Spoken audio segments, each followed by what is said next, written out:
Talit është bërë vetëm nga forcat e policisë së burgjeve dhe nga ky institucion, nuk janë lajmëruar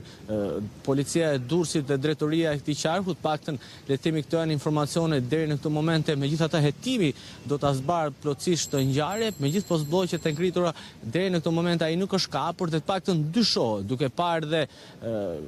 vendin ku është rratisur dhe pozicionin e spitalit të Durrësit, dyshimet janë se ai është larguar drejt spitalës për shfrytzuar ndoshta dhe mungesën efektive të policisë së Durrësit, por dhe le të themi mungesën dhe një qarkullim më të pakët në këtë zonë për të pasur më pas mundësinë për devijuar dhe për të dalë në hapësira të tjera dhe për të arratisur. Ende paktën policia e Durrësit po këshyr pamjet e kamerave të sigurisë për të kuptuar lëvizjet e Altin Doci, ndërkohë që gjithë çështja po hetohet nga prokuroria e Durrësit, teksa më parë u konfirmua dhe arrestimi i 8 personave, ndërkohë që policia po merret, siç e thash, me sekuestrimin e pamjeve të kamerave të sigurisë për të kuptuar itinerarin e tij, ndërkohë që prokuroria po heton procedura dhe nëse mos ka pasur bashkëpunëtor dhe dyshimet janë se Altin Doci ka pasur një plan të mirë përgatitur kohë më parë, pasi siç e thash nuk është hera e parë që ai ka shkuar në spitalin e Durrësit për të kuruar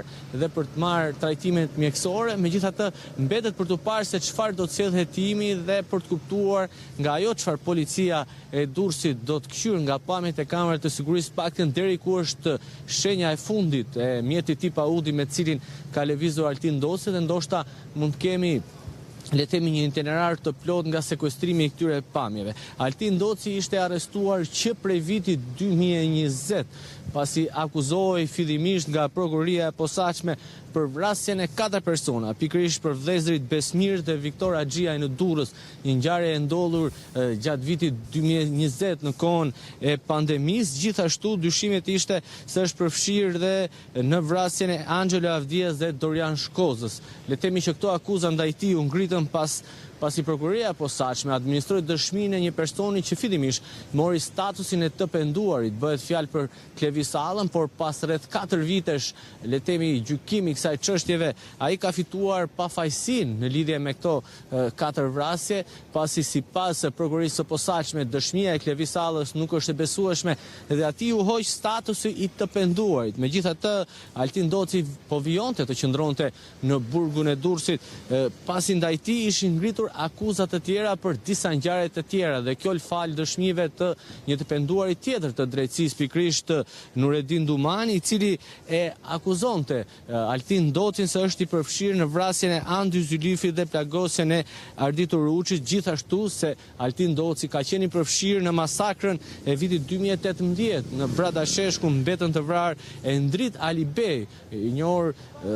shumë i njohur për organet zbatuese, dhe pikërisht vllai Erion Alibej, një tjetër personi i cili ka marrë statusin e të penduarit nga prokuroria e posaçme, gjithashtu Arben Dyrgjeri dhe turku Erdal Dyrinaj. Sipas Nureddin Dumanit, ai ka qenë i përfshirë në këtë ngjarje, një dëshmi e tij e cila është mbështetur dhe nga Erion Alibej. Megjithatë,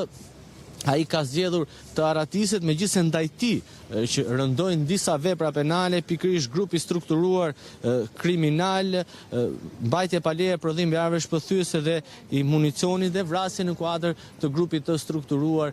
kriminal. Tashmë, le të themi, pas 5 vitesh teksa është arrestuar në 1 maj të vitit 2020, Altin Doci, duke arratisur, le të themi, në një farë mënyrë ka fituar lirinë, ndërkohë që forcat e policisë janë vënë në ndjekje të tij, për të kuptuar dhe do të presim nëse do të bëhet e mundur ndoshta dhe arrestimi i tij. Siç e thash, paktën prokuroria e posaçme akuzon për një sër veprash penale dhe konsiderohet si një person me rrezikshmëri të lartë. Ai para gjykatës gjatë gjithë këtyre 4 viteve ka mohuar akuzat ndaj tij, ndërkohë që ka fituar, siç e thash, pafajësinë për 4 ngjarje të cilat akuzohej fillimisht, ndërkohë që vijonte të qëndronte në burg për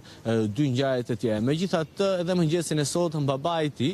në kafe Shqeto ka mohuar akuzat ndaj djalit të tij, duke u shprehur se ai po mahet padrejtisht i arrestuar dhe akuzat ndaj tij janë të pavërteta, duke u bazuar në dëshmitë e Nureddin Dumanit, madje është shprehur se ka prova